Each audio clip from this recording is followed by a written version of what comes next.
जम्मू कश्मीर में असेंबली चुनाव शुरू और असेंबली चुनावों के शुरू होते ही वर्कर्स आपस में मारपीट करना शुरू हो चुके हैं। एक और मामला जो है वो इसमें जम्मू से निकल के सामने। भाई साहब क्या हुआ आपके साथ? सर बीजेपी के कार्यकर्ता ने सर हमला किया मेरे ऊपर बड़ी बुरी तरह से, क्योंकि शाम को हमारे उधर 92 नंबर पैड में श्यामलाल शर्मा जी आ रहे थे, बीजेपी के कार्यकर्ता।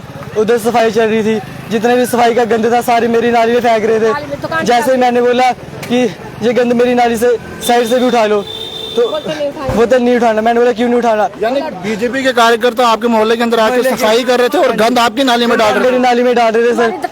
मेरी दुकान है साथ साथ, दुकान के पास गंद डालने के स्मेल नहीं आएंगे, कस्टमर कैसे आएंगे? तो जब आपने कहा कि गंद निकालिए, जैसे मैंने बोला कि गंद निकाल दे तो वो जो काम कर रहे थे लेबर उनको बोला कि गंद निकालो बाहर। वो दूसरा बंदा बोला, कहता नहीं निकालना। मैंने बोला क्यों नहीं निकालना? कहता नहीं निकालना। मैं ऐसे खड़ा था, पीछे से इतनी तेजी से आया, मेरे को कुछ पता ही नहीं लगा कहाँ से आया कहाँ से नहीं। इतनी जोर से दिक्का मारा, सीधे में टीन थी उधर पड़ी हुई, टीन के अंदर नाली में पड़ गया मैं। वो सारे ऊपर बैठ के 10-12 बंदे थे, वो सारे ही आगे सड़क में मुझे लम्बा डाल लिया, उधर लिटा लिया सड़क में। मुझे इतनी बुरी तरह से मारा, मुझे इंजरी आई है, सिर इधर से फाड़ दिया, इधर से फाड़ दिया, इधर से पसलियां भी पूरी दर्द करी। इधर से इतना बारी लड़का ऊपर बैठा। कितने लोग थे? लोग 70-80 साल का बीजेपी का सबसे बड़ा कार्यकर्ता है सर, बूढ़ा आदमी है सर। उसने भी मुझे मारा, चाटे मारे, इधर से ब्लड आ रहा है, इधर से सब बचाने वाला कोई नहीं था मेरे को, कोई बचाने वाला नहीं था। 10-12 बंदे थे, सारे मेरे को मार रहे। एक मेरी मम्मा थी जो मुझे बचाया, जिन्होंने मुझे आज बचाया और मैं आपके सामने हूँ। सारे मेरे ऊपर बढ़ गए थे, मेरे घर के अंदर आ रहे थे, गेट बंद कर दिया मैंने। मम्मा को भी मारा, मम्मा को भी मारना शुरू किया, कपड़े मार दिए, दूसरे कपड़े डाल के लाया। कब मामला पेश हुआ सर? अभी हुआ, कोई आधा 1 घंटा पहले सर। 12 बजे। हाँ जी सर। और फादर? मैं गया था दिहाड़ी लगाने के लिए, तो फिर उसने मेरे को फ़ोन किया कि मेरे को घर आ जाओ, मेरे को बहुत बंदे मार रहे हैं। तो फिर चले गए तो दमा थाने में, तो उन्होंने कोई कार्रवाई नहीं किया। कार्रवाई पुलिस कंप्लेन हुई है? अभी नहीं हुआ।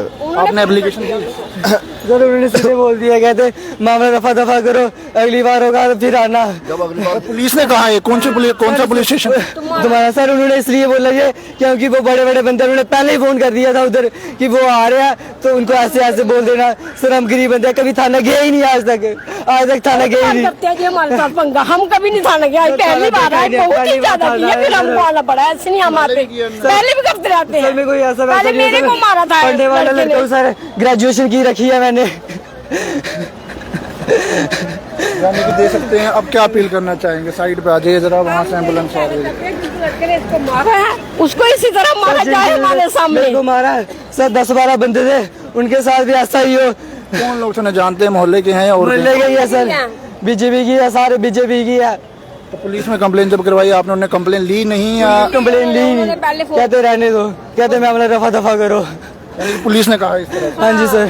सर मैंने उनको बताया कि इधर से ब्लड आ रहा है, इधर से ब्लड आ रहा है, ये हुआ। कहता कोई बात नहीं, बैठो बैठो, कोई बात नहीं। कहते बेहोश हो गया उधर भी। मैं कहते कोई बात नहीं, जाओ घर में जाओ, मामला रफा दफा करो, अगली बार होगा तो फिर करना। सर इतना 10-12 बंदे मेरे ऊपर बैठ गए, मैं कैसे मामला रफा दफा करूँ?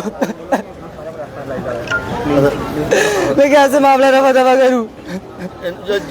जिन्हें भी बंदे हैं जिन्होंने मारिया, सारे पुलिस केस हुआ है सर। इनको सारों को जेल में होनी चाहिए सर। के हम यही जाना चाहते हैं, हमारे पास रोज पंगा करते रहते हैं। पहले भी इस तरह की लड़ाई होती है? हाँ, दूसरी बार तीसरी बार हुई, हम नहीं जाते थाना। हम कैसे जाए? हम गरीब बंदे हैं जी, पैसे वाले हैं। सर यही कहना चाहेंगे कि मतलब जो भी है कि पुलिस सबसे पहले कार्रवाई पुलिस की होनी चाहिए कि पुलिस ने केस क्यों नहीं FIR क्यों नहीं ये एप्लीकेशन लगी है सर, उन्होंने लॉन्च नहीं किया। उन्होंने मतलब बोला इनको कि बोला है कि केस रफा दफा करो। क्यों बोला ये बात? क्योंकि लड़की को लगी थी, उन्होंने ये बात क्यों बोली? मेरा यही कहना है कि सारे जो जितने भी अपराधी हैं उन सब पे FIR लॉन्च की जाए और पुलिस पे भी कार्रवाई की जाए। इनकी FIR लॉन्च की जाए। इसका जो मतलब गरीब बता उसको जान से मार देंगे। अंदर ले जाओ, अंदर मोहल्ले में गया जो ना मारे।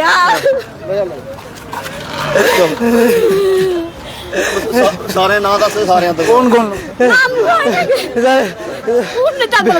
पूर्ण पूर्ण शर्मा सर, सोनू सोनू शर्मा, पीयूष शर्मा, आयुष शर्मा, मंजू शर्मा, रजनी शर्मा, सब हमारे साथ पंगे करती रहती है रोज रोज की बात है। ये रोज नहीं समझ गए इनके, छोटे मोटे रोज बोलते रहते कुछ, हम कुछ नहीं बोलते इनको सर, आज सारे बढ़ गए। इन्हें हमारा जीना आराम कर दिया, हम उधर से मकान भी बेच रहे हैं कि हम इनके सामने नहीं रहना चाहते। यानी कि देख सकते हैं किस तरह का मामला है, एक युवक को जो है वो पीटा गया, इस चीज़ की पुष्टि हम अभी नहीं करते, लेकिन फिलहाल के लिए तो जब आप पुलिस के पास भी हमने कंप्लेन नहीं पकड़ी तो आपने कहा कि आखिरकार क्यों ऐसा कर रहे हैं आप? वो सर बोला, उनको कहते नहीं कुछ नहीं होता, मामला रफा दफा करो, कोई बात नहीं, घर में जाओ, रेस्ट करो। कितना रेस्ट, कितनी बार करेंगे हम, अभी दूसरी तीसरी बार किया है। बेहोश हो गया था अभी ऑटो करके हम ऑटो करके जहाँ लाया बेहोश हो गया। मुझे भी नहीं है सर, गरीब है इसलिए मेरी किसी ने नहीं सुनी सर, कोई बड़ा बंदा होता है फिर सुनते मेरी। मेरी रिक्वेस्ट रहेगी आपसे, पहले आप इसको अंदर ले जाइए, डॉक्टर के पास चेकअप करवा दीजिए। यानी देखते हैं किस तरह का मामला जो है वो यहाँ पर पेश आया है। एक पार्टी के, जिस तरह से ने कहा कि एक पार्टी के जो कुछ वर्कर्स थे उन्होंने जो है वो इस लड़के को पीटा है और किस तरह से गंभीर रूप से घायल होकर फिलहाल के लिए ये माता पिता जो है वो उसे हॉस्पिटल ले जा रहे हैं। लेकिन तमाम लोग किस तरह की तस्वीरें, एक और असेंबली चुनाव जम्मू कश्मीर में, और इस समय आप देखते हैं इमरजेंसी की ओर जो है वो इस लड़के को इस समय ले जाया जा रहा है और जीएमसी जम्मू से ये तस्वीरें आपको दिखाने की कोशिश कर रहे हैं। एक और जम्मू कश्मीर में असेंबली चुनाव और असेंबली चुनावों के चलते इस तरह की तस्वीरें निकल के सामने आ रही है, जहाँ पर वर्कर्स यानी कि पार्टी वर्कर्स आपस में लड़ते हुए नजर आ रहे हैं। किश्तवाड़ की बात करें तो किस तरह से पीडीपी के वर्कर और बीजेपी के वर्कर के बीच कल लड़ाई देखने को मिली, थप्पड़ जड़ दिया गया, धक्का जड़ दिया गया। लेकिन उसके बीच आज जम्मू की बात करें तो जम्मू से ये हैरान कर देने वाला मामला निकल के सामने आ रहा है, जहां पर इस शख्स का कहना है कि आखिरकार भाजपा के कुछ वर्कर्स जो है यानी कि कार्यकर्ता है वो हमारे मोहल्ले के अंदर आते हैं, वो वहां पर सफाई करते हैं और जो गन था उसे नाली के बीच डाल देते हैं। तो जब इसकी दुकान वहां पर थी, ये लड़का उसे कहता है कि आखिरकार जनाब ये गन निकालिए, तो वहां पर इस लड़के के साथ मारपीट आई उन लोगों द्वारा की जाती है और जिसको लेकर ये इस वक्त अनकॉन्शियस कंडीशन में जो है उसे इसके माता पिता पहले पुलिस स्टेशन में जाते हैं, यानी कि पहले पुलिस स्टेशन में जाया जाता है और इनका ये कहना है कि आखिरकार पुलिस ये कहती है कि मामला रफा दफा करिए, यानी कि एक व्यक्ति को पीटा जाता है, उसे मारा जाता है और उसके बाद पुलिस ये कहती है कि आप मामले को रफा दफा कर लीजिए और रफा दफा करने के बाद आप छोड़िए इस मामले को। लेकिन फिलहाल उस बच्चे की क्या हालत है वो आपने जरूर देखी, किस तरह से वो बेहोशी की हालात में जो है उसे डॉक्टर के पास ले जाया गया है, यानी कि हॉस्पिटल जो है उसे अंदर भीतर भर्ती इस समय करवाया जाएगा। लेकिन अब क्या पूरा मामला, इस मामले को लेकर अब क्या पुलिस एक्शन लेगी, जिस तरह से खबर लगातार सोशल मीडिया पर इस समय निकल कर सामने आ रही, क्या पुलिस अब इस मामले को लेकर कार्रवाई करेगी? लेकिन सवाल ये भी है कि आखिरकार क्यों जो है वो पुलिस स्टेशन में इस तरह का कहा गया कि आखिरकार जनाब आप जो है वो मामला रफा दफा करिए, जिस तरह की कहना जो है वो परिवार का है, माता पिता और पिता का कहना है कि आखिरकार इस तरह से हमें जो है वो दमाना पुलिस स्टेशन के अंदर इस तरह से कहा गया कि मामले को रफा दफा कर लीजिए। लेकिन अब मामला ये इन्वेस्टिगेशन का होगा और आखिरकार क्या पूरा मामला है, आम जनता कमेंट सेक्शन में अपनी राय जरूर रखिएगा। जो तमाम तस्वीरें इस वक्त आपको जीएमसी जम्मू से दिखाने की कोशिश की है, पैगाम टीवी की खबरों को यूं ही फॉलो, लाइक, शेयर करना ना भूलेगा। वीडियो जल्दी से आजमी के साथ जम्मू।